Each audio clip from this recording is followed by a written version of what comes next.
She stood right there, on my lawn, pointing that manicured finger at the iron gate my grandfather built. The gate with the faded sign that says Shadowbrook Estate 1958, and she had the audacity to say, "You don't own this, Mr. Sterling. The association does." I was holding my morning coffee, still half asleep, and the sheer certainty in her voice, that cold, corporate certainty, was enough to wake me up faster than caffeine. She had the clipboard, the navy blue blazer that screamed, "I am in charge," and the backing of the entire Emerald Vista Homeowners Association, or the EVHA, as they like to be called. But what she didn't have, what she was fatally missing, was the truth. This wasn't just about a piece of rusty metal. It was about the line drawn in the dirt, literally and legally, decades before she or her cookie-cutter development ever existed. You want to know why she lost her mind? You have to understand the land first, and the man who bought it. My grandfather, Arthur Sterling, bought this 2-acre patch back in 1958. This area, then, was nothing but wild sagebrush, dirt roads, and the occasional rattlesnake, the kind of quiet you can't buy anymore. He paid cash for it, every penny from 20 years of hard labor as a master carpenter, signing the papers on a folding card table. No debt, no bank, just a clean slate and a clear deed. He built the house himself, a sturdy cedar structure, planted a natural hedge of cottonwood and willow around the perimeter, and yes, he forged that iron gate from reclaimed railroad scrap. That gate is still here today, rusted, heavy, solid as a monument. I was just a kid, maybe 7, when Granddad walked me along the property line, stopping every 20 feet to tap one of the old limestone survey markers he'd sunk deep into the ground. "These boundaries, Finn," he'd say, putting his calloused hand on my shoulder. "They aren't just to keep people out. They're a record. They remind you of what you have to protect, and how far you have to go to protect it." That day, he laid out the original deed, paper yellowed and fragile as old lace, the surveyor's report from '58, and the notarized purchase agreement right on the kitchen table. "Paper matters," he told me, his voice low and serious. "When someone tries to claim what's yours, this is what saves you." I understood right then why he kept those records meticulous, organized, and locked away. He knew that the only thing standing between honest ownership and greedy overreach is a straight line of provenance. I inherited the place in 2021 when he passed, and the will was crystal clear, everything to his only grandson. Selling it never crossed my mind. I moved my graphic design studio into the converted sunroom, paid the estate taxes, transferred the title, all straightforward, all registered with the county land office.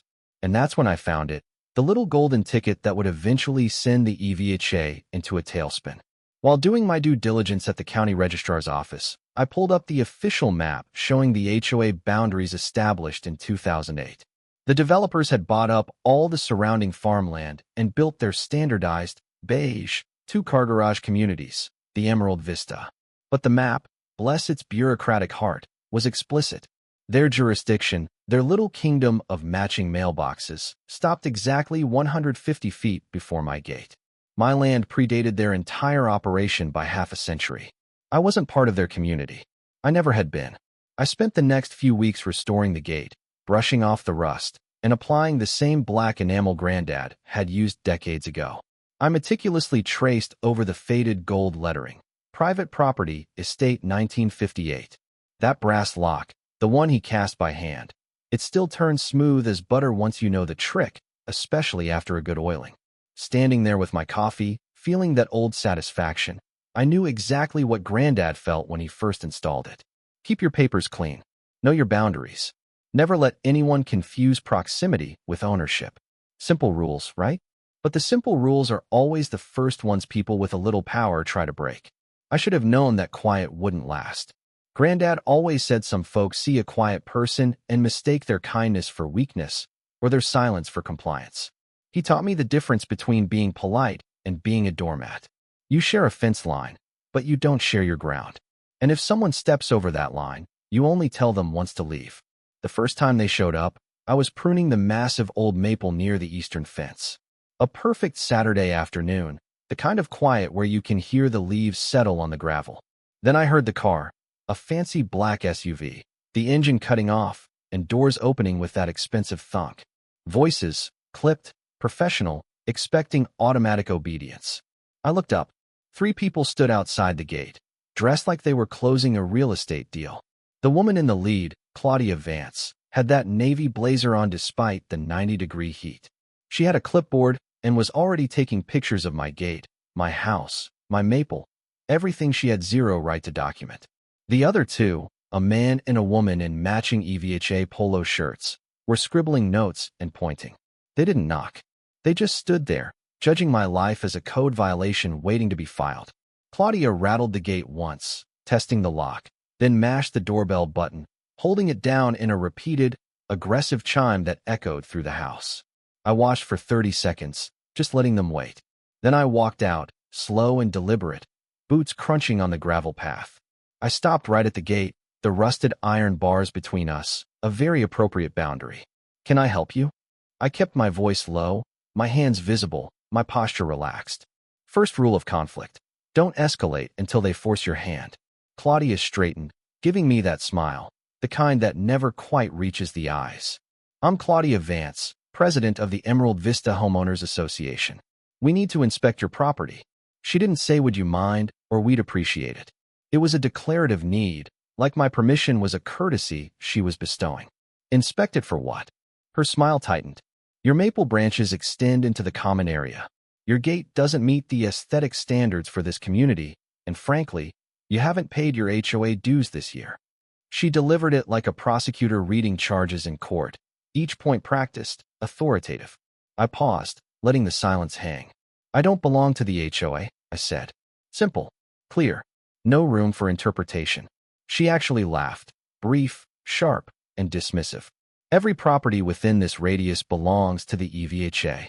You can verify that on our website, Mr. Sterling." She gestured back toward the development, where the neat rows of beige houses stood like plastic toys. "So are the property records," I countered. "The EVHA boundary stops 150 feet before this gate. My land was registered in 1958. Your association was formed in 2008. You do the math." One of the polo shirt people shifted nervously, glancing at Claudia, who didn't miss a beat. "We'll verify that," she said, her voice dropping a few degrees, now colder. "But in the meantime, you need to comply with this notice." She pulled a folded paper from her clipboard and pushed it through the bars. It was everything you'd expect. Trim the tree in 14 days, replace the iron gate with an approved composite wood style and slate gray, and pay 3 years of backdated fees, totaling $4,900. Failure to comply, they claimed, meant fines of $200 per day. At the bottom, in dramatic bold print, "Violations subject to legal action per EVHA bylaw section 9.1. I folded the paper carefully, slid it into my back pocket. "I won't be doing any of this." Claudia's face went from bureaucratic patience to pure ice. "You'll regret that decision. We have legal counsel." It wasn't a warning. It was a threat, a weapon she assumed would instantly flatten me. "So do I," I replied, and without waiting for her response, I turned and walked back toward the house. I heard the car doors slam, the engine start, and the tires crunching gravel as they sped away, leaving that bitter, polluted air lingering around my gate. The anger hit me then, a clean, sharp sting. They had come onto my land, photographed my property without permission, and tried to impose rules that had no legal standing, all based on a certainty that they were right, and I was just some eccentric outlier who needed to be disciplined. That evening, walking the property line, I found the evidence, faint but undeniable boot prints in the flower bed soil near the hedge. They had been here before today. I checked the camera footage, the new system I'd installed 6 months ago, and found a frustrating blank spot. 20 minutes were missing from last Tuesday night. I had assumed it was a glitch then. Now I understood. Someone, probably someone with access to local utility or cable infrastructure, knew how to remotely disable my security system. Claudia hadn't targeted me on a whim. She had planned this. I made 2 decisions. First, I installed an unlisted camera, completely offline, recording to a local, hidden drive, camouflaged high up in the old maple with a clear view of the entire approach.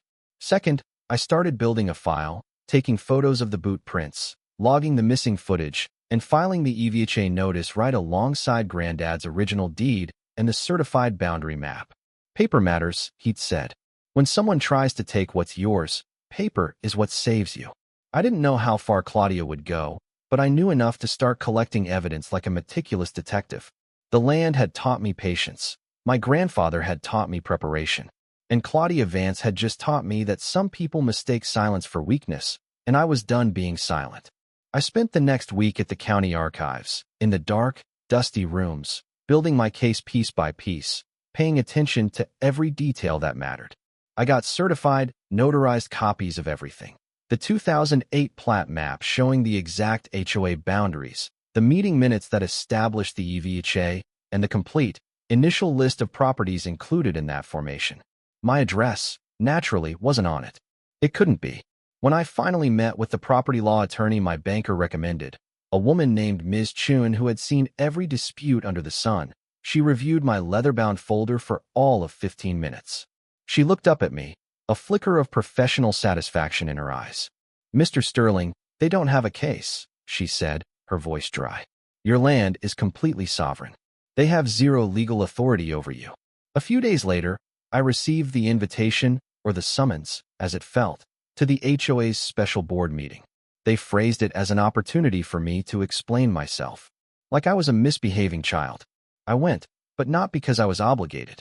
I went because refusing would look like fear, and because I wanted them to see the evidence with their own eyes before I unleashed the lawyers. The room was set up like a tribunal. 15 board members in a semicircle facing a single chair in the center, the interrogation seat. I walked in carrying nothing but my leather folder. No nervous energy, no notepad, no coffee. I just sat down, placed the folder on my lap, and waited for the show to begin. Claudia, of course, opened with the same rehearsed lecture: violations, aesthetic standards, unpaid dues. She finished and looked at me expectantly, waiting for the apology, the negotiation, the surrender. Instead, I opened the folder, removed the county plat map, and laid it flat on the table, tracing the line with my finger. "This is the EVHA boundary, registered in 2008, I said. "This is my property boundary, registered in 1958. They do not intersect." The room went utterly silent, the only sound the hum of the fluorescent lights. A man on the board leaned forward, doubt instantly clouding his face. Claudia's expression hardened, but her voice lost some of its edge. "That map could be falsified," she suggested weakly. I pulled out the next document. A certified letter from the county land office, complete with an embossed seal and the registrar's signature. "This confirms the plat map is authentic and current," I stated, placing the letter beside the map. "It also confirms that my property is not, and never has been, part of the Emerald Vista Homeowners Association." The HOA's attorney, a tired-looking man in his 50s, picked up the letter and read it slowly. I watched his shoulders slump slightly as the reality sank in. "Ms. Vance," he murmured, "these documents appear legitimate." But Claudia was not ready to concede. "Regardless of property lines, you still need to comply with community aesthetic standards. Your gate is an eyesore, and your trees are overgrown. We have standards here," she insisted, pivoting desperately to a different, baseless argument. I closed the folder, done with the performance. I stood up, keeping my voice level and clear so everyone would hear. "I do not belong to your HOA. You have no authority over my property. You cannot inspect it, photograph it, or send me notices about it. If you continue, I will file harassment charges." I looked at each board member, making sure they understood this was not a negotiation. My grandfather bought this land with 20 years of savings. He built that gate with his own hands. I will not let a printed set of bylaws erase what he created. I turned and walked out, leaving the documents on the table for them to review, leaving their hired lawyer to explain the legal ramifications of what they had just heard. I had given them the chance to back down gracefully. What they did next would determine whether this ended quietly or publicly. I drove home with the windows down, letting the cool evening air clear my head, trying not to imagine the look on Claudia's face when I mentioned harassment charges. I tried not to think about what she might do when pride overruled common sense and the need to protect her position. The answer came at 2 o'clock in the morning. Start of a car engine idling, tires crunching gravel, then the distinct sound of spray paint being deployed, hissing. I woke to the sound, an engine idling, then footsteps, then the unmistakable hiss. By the time I reached the window, They were already peeling out, taillights vanishing down the empty road. In the morning, I found their message, red spray paint across the black iron, the letters dripping like blood. Pay up or leave. My backup camera had caught everything. A figure in a black hoodie and mask, working fast, nervously glancing over their shoulder. Not enough to identify them, but enough to prove they were there. Enough to start building a criminal case. I saved the footage, printed clear screenshots, and added them to my growing file. But I left the paint exactly where it was. It was a visible reminder. Some people would rather destroy what they can't control than admit they were wrong. 3 days after the vandalism, I received a thick envelope with an official county seal. It looked legitimate. Heavy paper, embossed letterhead, a return address that matched the planning department's location. But the moment I opened it, I knew it was a fake. The letter claimed my iron gate violated obscure city building codes and demanded its removal within 7 days, threatening forced compliance. The language was formal, yes, but the details were fatally off. The email listed for follow-up used a generic domain, not the county's official one. The signature lacked a direct phone number or a case file reference. And most tellingly, it contained no instructions for how to appeal the decision, which every legitimate code enforcement notice must include by law. I called the planning department directly, reading the reference number over the phone. The woman was polite but firm. "We have no record of any violation notice sent to your address, Mr. Sterling. And we certainly don't handle gate aesthetics unless it's a safety issue. This did not come from us." I asked her to send me an official, notarized statement confirming that. "This is a forgery of government documents," she stated before hanging up. "That's a felony. You should file a police report immediately." I told her I would, but not yet. I needed them to make one final, fatal mistake, something bigger than a fake letter. Something I could use to end this permanently. The mistake came on Friday night. 1:30 a.m. Sound. Black SUV pulls up, engine idles, quiet footsteps, then the sharp, distinctive metallic snap of bolt cutters. My hidden camera caught it all, a black SUV with tape over the license plates. 2 people got out. One carried the bolt cutters, the other held a phone up, recording. I recognized the second person instantly by the way she moved, that rigid, uncompromising posture that never relaxed. Claudia Vance. She stood back while her companion cut through the brass lock I had just cleaned and oiled, the lock my grandfather had cast by hand 60 years ago. The sound of the metal shearing was sharp, final, and sickening. They pushed the gate open, stepped onto my property without hesitation, and Claudia began photographing everything. My house, my studio windows, the old maple. Her companion tried to remove the gate entirely, struggling at the rusty hinges, but the bolts were too fused. After 5 minutes of futile effort, they gave up. That was my cue. I hit the exterior floodlights. Sound. Loud, sudden, intense click followed by a bright, sustained electric hum/light. The entire front yard was instantly bathed in blinding white light. They froze like animals caught in the headlights. I flung open my front door and shouted that the police were already on their way, my voice carrying across the distance. Claudia ran for the SUV, stumbled hard on the gravel path, and something flew from her neck, skittering across the stones. They sped off fast, tires spitting gravel, leaving the gate hanging open and the severed lock on the ground. I walked out slowly, my own phone recording, and found what she'd dropped. A pearl necklace, expensive and distinctive, with an engraved clasp.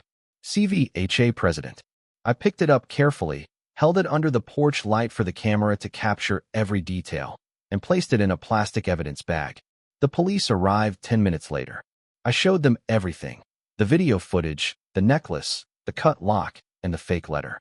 The lead officer watched the video 3 times, zooming in on Claudia's face the moment the lights came on. "That's good evidence, Mr. Sterling," he said, almost impressed. "Real good. We'll file this as trespassing, property damage, and attempted burglary.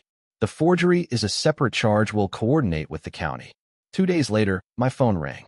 A woman introduced herself as a homeowner in Emerald Vista. Her voice was nervous but steady. She was an accountant, and she had watched Claudia operate with increasingly aggressive tactics. "I have recordings from closed board meetings," she whispered. "The president said you'd been warned about the consequences of refusing to comply. She said you had paperwork, but that it didn't matter, that you needed to be taught a lesson." I asked if she would be willing to testify, to go on record. She hesitated, terrified of retaliation.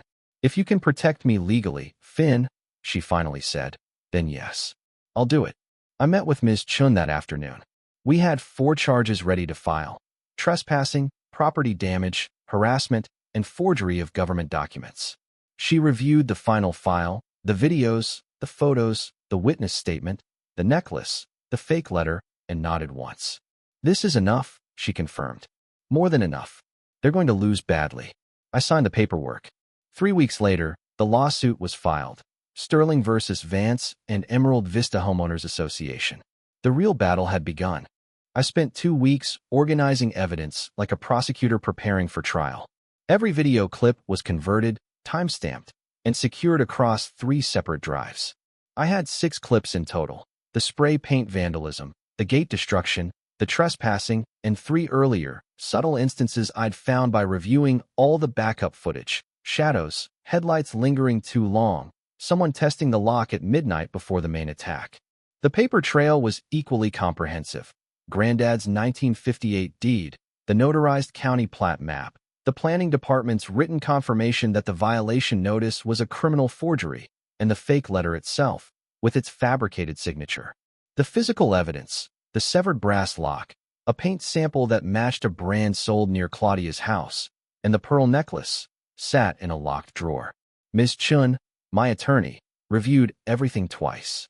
They can't challenge the property boundary, they can't deny the video, and they can't explain away the necklace or the forged documents, she said, calm and definitive. This, Finn, is as close to a guaranteed win as you see in property law. But winning wasn't enough for me. I wanted the truth out there, public. I wanted everyone who'd watched Claudia operate to see exactly what she had done and why. The lawsuit was filed on a Tuesday morning. 15 pages of legal argument backed by 47 pages of exhibits. Sterling versus Vance and Emerald Vista Homeowners Association. For charges laid out in chilling detail: criminal trespass, willful property damage, ongoing harassment, and forgery of government documents. We asked for $8,000 for repairs, $50,000 for emotional distress, and the full $15,000 in attorney fees. The process server delivered the copies to the HOA president by certified mail, requiring a signature, which would prove she'd received notice. She called my phone 3 hours later. Her voice was stripped of its polite, professional veneer. It was raw, hard, and clipped. You think you can intimidate me with lawyers, Sterling? You are going to lose everything. I kept my response simple, echoing what I told her at the gate. See you in court. That very night, the HOA accountant who was our witness, a brave woman named Sarah, posted a carefully worded but devastating summary on the neighborhood social platform. She didn't name me or share the evidence, but she told the essential truth. A property owner outside the boundaries was being harassed by leadership that knew it had no jurisdiction. She mentioned forged documents, nighttime vandalism, and video evidence of criminal trespass. The post went viral within the community faster than any official statement could contain it. Other homeowners, quiet for years out of fear, began sharing their own stories in the comments. Excessive fines for minor violations, arbitrary rule changes, and financial records that didn't add up. An elderly resident tearfully admitted she'd paid a $2,500 penalty for planting flowers of the wrong color, money she desperately needed, because she was terrified of being sued. The community split immediately. One side, the privileged core, defended Claudia, arguing that strong leadership was necessary to maintain property values. The other, the quiet majority, began questioning whether the leadership had been abusing its authority for years, and my case was simply the first time someone had fought back with the resources to win. A local newspaper called, wanting the angle of HOA overreach and property rights. I declined. Everything I need to say, I told the reporter, will be said in court. That's where the truth matters most. 3 days before the hearing, the HOA's attorney tried to negotiate a settlement: $5,000, a written apology, and a promise of no future contact. Ms. Chun relayed the offer. Your decision, Finn, she said. I didn't need time to think. No, I told her. I don't want their money. I want them to admit what they did in front of a judge. She gave me a slight smile, like she'd expected that answer. The hearing is in 10 days, she confirmed. Be ready for them to attack your character, to make you look unreasonable. I told her I was ready. I'd been ready since the moment Claudia Vance first rattled my grandfather's gate and decided that my property was hers to control. The courtroom was smaller than I imagined, quiet, the air heavy. 40 seats for observers were mostly filled. The judge, a woman in her late 60s with silver hair and eyes that had seen too much nonsense, took her seat with a professional efficiency that told me she had read every page of both filings. Ms. Chun and I sat at the left table, our documents stacked neatly. Across the aisle, Claudia sat next to her attorney, wearing the same navy suit she'd worn that first day. Her posture was perfect, her expression neutral, but I could see the tension in her hands, gripping the table edge just a little too hard. The judge read the case summary aloud. Sterling versus Vance and Emerald Vista Homeowners Association. Charges of criminal trespass, property damage, harassment, and forgery. She looked up. This should be straightforward. Let's not waste time. The HOA's attorney stood, smoothing his tie, and launched into an opening that tried to completely reframe the conflict. He painted me as an uncooperative neighbor who refused to maintain standards, someone who used technicalities to avoid responsibility and deliberately provoked conflict through social platforms. Mr. Sterling has made himself a nuisance, he insisted, his tone dripping with reasonableness. Ms. Chun didn't even stand up. She simply looked at the judge and said, Your Honor, Mr. Sterling doesn't belong to the HOA. He never has. That's not a technicality. It's the entire case. The judge nodded once. Let's see the boundary documentation. Ms. Chun slid the certified plat map and the land office letter across the table. The judge studied them for less than a minute. This is clear, she stated. The HOA has no jurisdiction over the plaintiff's property. Proceed to the alleged violations. That's when the defense collapsed. Ms. Chun displayed the video footage on the courtroom screen, each clip playing without narration. The first, the figure spray painting the gate at 2 a.m. The second, the two figures cutting the brass lock, pushing through, and stepping onto my land. The lights came on, and Claudia's face, pale and shocked, was caught in perfect, undeniable clarity. The third, her photographing my house, my studio, my windows, all while standing on ground she had no legal right to occupy. The courtroom was silent, except for the sound of the bolt cutters snapping, the hiss of the paint, and the crunch of gravel under their shoes. Ms. Chun placed the pearl necklace on the evidence table, still in the plastic bag, the engraved clasp reading CVHA, President, visible through the material. This was recovered at the scene, Your Honor. It belongs to Ms. Vance. She dropped it when fleeing after being caught in the act of criminal trespass. Claudia's face went absolutely white. Her attorney leaned over, whispering frantically in her ear. Your Honor, he tried to interject. My client was merely conducting a property inspection that she believed was within her authority. The judge cut him off with a raised hand. Counsel, there is video evidence of your client cutting a lock and entering private property at 1:30 in the morning. That is not an inspection. That is breaking and entering. The final piece was the forged letter. Ms. Chun presented both the fake document and the official statement from the planning department disavowing it. Forgery of government documents is a felony, my attorney stated quietly. Ms. Vance used her position to create a false legal threat, attempting to intimidate Mr. Sterling into compliance through fraudulent means. The defense attorney had no response left. He simply looked at his client, then at the floor, knowing nothing he said would change the trajectory. The accountant, Sarah, testified next, her voice shaking but steady, playing the audio recording where Claudia explicitly stated I needed to be taught a lesson, regardless of what my documents proved. The judge took 15 minutes to deliberate. When she returned, her expression hadn't changed, but her voice carried the full, final weight of the law. I find the defendants guilty on all 4 charges: criminal trespass, property damage, harassment, and forgery of government documents. Miss Vance, you are ordered to pay $75,000 in damages to the plaintiff. Additionally, you must resign immediately from your position as HOA president and are barred from holding any leadership role in any homeowners association for 10 years. The forgery charge will be referred to the district attorney for criminal prosecution. She looked directly at Claudia, her gaze firm. You abused your position, violated the law, and attempted to intimidate a citizen for exercising their legal property rights. This court will not tolerate such behavior. The gavel came down with a sound like a door slamming shut. Final. Irreversible. I didn't feel triumph, just a deep, weary sense of something settling back into place. Claudia didn't look at me as she was ushered out. I stayed seated until the room emptied, gathered my documents, and walked out into the afternoon sunlight that felt cleaner than it had in weeks. 3 days after the ruling, police arrived at the former HOA president's house with an arrest warrant for felony forgery. I didn't watch it happen, but neighbors who did told me she didn't resist, just walked to the patrol car with her head down, while people stood on their lawns recording on their phones.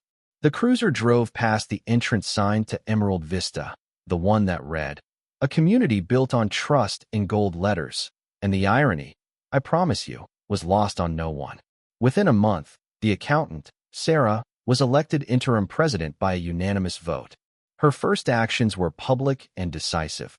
She dissolved the old board, announced a full financial audit, and sent formal apology letters to every homeowner who'd been fined under questionable circumstances. $23,000 in penalties were refunded. The apology letter I received was brief and direct, acknowledging the HOA had no jurisdiction over my property and promising it would never happen again. I used the settlement money exactly the way Granddad would have wanted, to restore what had been damaged and strengthen what remained. The brass lock was replaced with one I commissioned from a local metal worker, cast from the same alloy and fitted perfectly. I repainted the gate by hand, the same flat black, the same careful strokes over the private property estate 1958 lettering. And I installed a new, even more sophisticated but utterly invisible security system. One evening, standing at my gate, I thought about how quickly certainty can collapse when it's built on authority rather than truth. Claudia was so convinced of her power, so certain that rules and lawyers would bend reality to her will. But power without legitimacy is just force, and force eventually meets something stronger. Documents older than her organization, and laws that didn't care about her title or her blazer. The gate still stands. The land still belongs to the memory of my grandfather, and now to me. I opened the steel lockbox, spread out the original 1958 deed and the surveyor's map, and carefully added my own documents. The court judgment, the boundary confirmation, the police report. Not because I expect to need them, but because paper matters. Because someday, someone else might inherit this land and need to know that it was defended, not with violence or anger, but with documentation and law. I took a picture of Granddad standing at the gate in 1958 and placed it on top of the stack. Then, I wrote a short note and folded it into the box. "You taught me how to hold on." I did. No one took it. Now, the mornings are quiet again. I stand at the gate with my coffee and watch the light come through the old maple leaves. Sometimes, a car slows down, the driver looking at the gate with curiosity or recognition if they followed the case. I never acknowledge them. The gate and the land speak for themselves. The lock clicks into place with the sound of certainty. This land is still his, and now it is mine too. Not because I won in court, but because I finally understood what he tried to teach me all those years ago. That ownership is about knowing what's worth protecting and having the patience to protect it right. Call to action. This was my fight, but I know many of you have faced battles against overzealous HOAs, difficult neighbors, or bureaucratic overreach. Tell me in the comments, what's the single most ridiculous rule or demand your HOA ever tried to enforce? And more importantly, what was your granddad-style solution? Let's share our stories of standing our ground. Don't forget to like and share this video if you believe standing up for what's yours is the only way to protect a legacy.